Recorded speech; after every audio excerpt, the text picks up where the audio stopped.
with Kiddos Corral, and today we are going to be making candied apples. So what you're staring into is a heavy-duty saucepan. That is what you're going to need to start with. You're going to need 1 cup of water,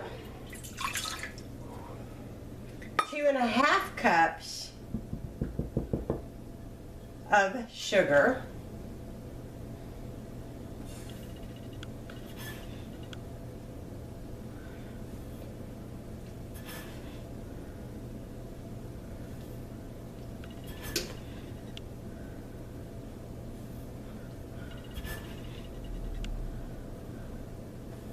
that's 2½ cups of sugar. You need 3/4 of a cup of light Karo syrup.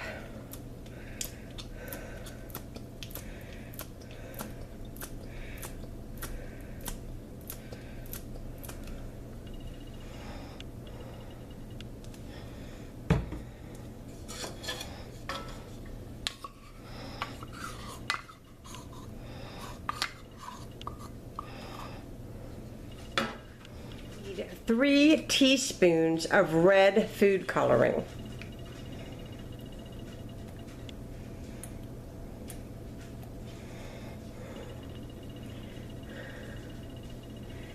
And this is completely optional, but I always add just a little bit of cinnamon.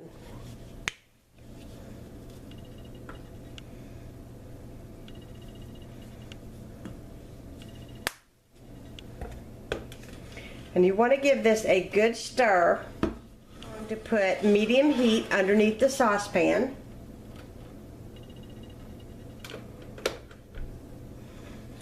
And with the candy thermometer, you want to check it in about 15 minutes, and you need to bring this candy up to 300 degrees. Now, while the candy is heating up to 300 degrees, I went ahead and I washed and dried all of my apples. Now, this recipe says it does 8 apples, but I'm just going to say that it is going to depend on the size of your apples. I try to get about medium-sized apples. Now, you can use any kind of apple that you like. I went with the most inexpensive apple that I could find. I find that they are just as good as any other apple. So you want to wash all of your apples, and you want to place a stick in each of them. Now, you don't have to use popsicle sticks. You can use any kind of stick that you desire to use, and know that there are kits that come with fancier sticks or whatnot, but I just make them the old-fashioned way, and I just use popsicle. Now, you can see I'm holding the candy thermometer into the candy mixture. You want to make sure that you are continuously stirring. You may not have to stand here the entire time, but when you hold the candy thermometer in there, it's going to get hot in that area where you're holding, and it's kind of like a baby's bottle. You have to shake it to really know that it's the same evenness throughout. So you want to continue, to stir it quite a bit. So I'm holding it 227. I don't know if you guys can see that on the screen there or not, but they're at the top. And if I stop stirring, this will actually go up. So you want to make sure that you stir so you can get an accurate reading. Okay, at this point I am at 257 and holding right now. But as you start stirring this, and it gets closer and closer to 300 degrees. I don't know if you guys can see that because I can't tell from my viewfinder, but once it gets to 300 degrees, or get close to 300 degrees, you're going to notice that it thickens. It's going to get a little bit harder to push this around in your pot, and that means you're getting close. So I'm at 258 right now.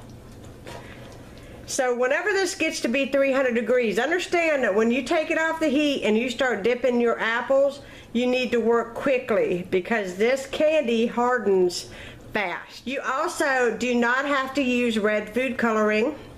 If you don't use the cinnamon, you can do these purple, you can do them blue, you can do them green, make them really look like Halloween. You can do them orange. You don't even have to do them red at all. I'm just doing the typical thing. I'm at 264 right now. on my candy thermometer. So I'm getting really close. You can see it's just thickening up. You can see how it's sitting on my spoon. Now, if for some reason you don't have a candy thermometer, after your candy, and you start feeling that with your spoon that it's getting thicker, wait about 5 minutes and take a little bit of this in your spoon, drop it in some ice water. Not ice water, but just cold water. Just really cold tap water. If it all comes together in a little tiny ball in the bottom of that glass that you put your water in, you know it's ready, and you can go ahead and dip your apples in. But it has to make a ball or it's not ready.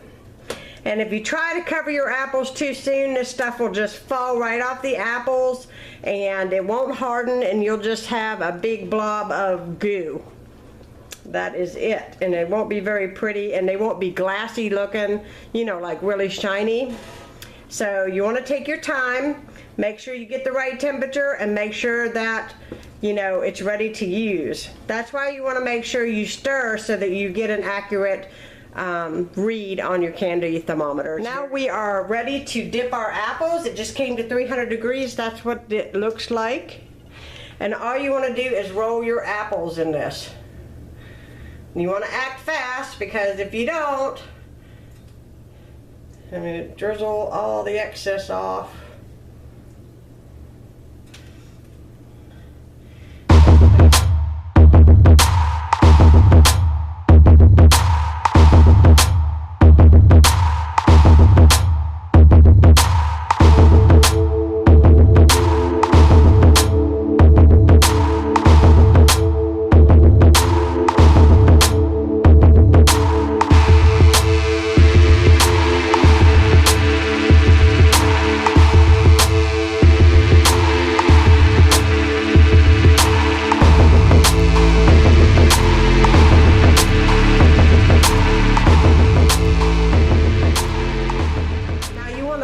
Here for I don't know how long it takes, probably at least an hour. Let it harden and firm completely, and then we're going to wrap the apples and they'll be ready to give to your friends or you just to enjoy. Okay, my candied apples are set, and I want to show you guys what I use to wrap these in. Now, I have seen so many recipes, and I have read them all, believe me, and a lot of them suggest buying this really expensive cellophane. Some of them even ask for you to order some type of specialty treat bags and all this stuff. I don't do that. I'm going to show you what I use. And I've had this box forever because it comes in a whole thing of 100 of them. But these are extra large bags with twist ties, and it's just the ones that you can get from Walmart. Now these are actually for bread, and so anyways, that's what I use. I've had this box forever, so that's why it looks the way that it does. And all I do is I take one of the bags out. It's clear like this. Open it up, and I take my candied apple and I put it inside the bag. Hopefully you guys can see. And then I use one of the twist ties that it comes with. And I fold the bag inward a little bit to kind of make it look aesthetically a little bit prettier. There we go. And I put the twist tie down on the stick so it's easier to give someone and to hold. So I want to twist tie it there, just like that. And then this excess on the top, I want to get rid of some of it. So I just take scissors and I just cut it off. And that is all I do. Now at this point, like if you're going to serve these on a plate for a party or whatever, you can easily decorate these with ribbon. I've got some really pretty fall ribbon, in fact, over here on my table. Let me find it. Here we go. This would be really pretty around the tops of it, and it has all the fall colors. This was just $1 from the Dollar Tree.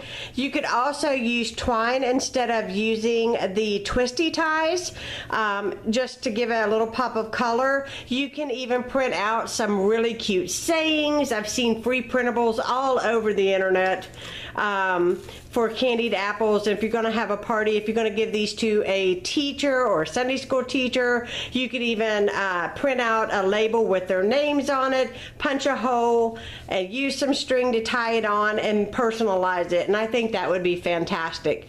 I hope y'all enjoyed seeing this video and seeing how I make candied apples. I'm going to finish off wrapping all of these up, and I'm going to get this video edited tonight. I hope y'all are having a fantastic day, and I will be talking to you all again